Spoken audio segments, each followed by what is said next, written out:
Yer göğü dağ dağı taş taşı sevdi.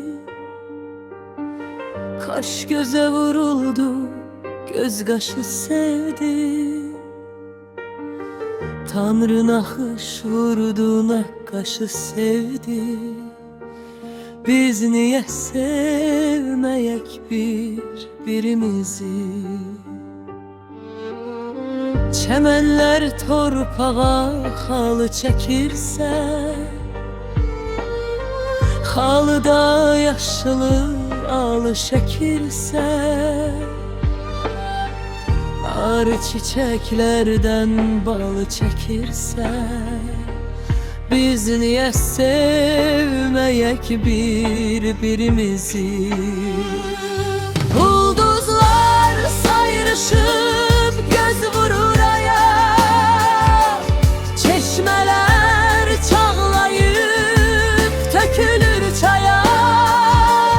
Sevenler gelirse her gün dünyaya, biz niye sevmeyek birbirimizi?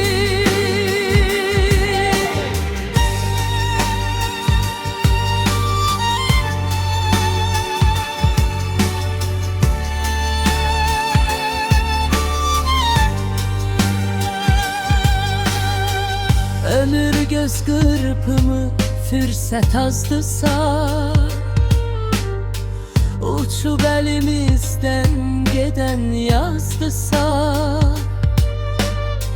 könül son nefeste sınan sazdısa, biz niye sevmeyek birbirimizi? Gürşehten güc alır mamır qayadan, köz ottan kızarır çiçek həyadan. Süzülək gerirse kökten mayadan, biz niye sevmeyek birbirimizi? Ömrün hem sevinci hem ahı varsa, pervane yangısı muma. Ahı varsa demin cennette tamahı varsa, biz niye sevmeyek birbirimizi? Yağmur çiçeklerin öpür üzünü, damla fısıltıyla deyir sözünü.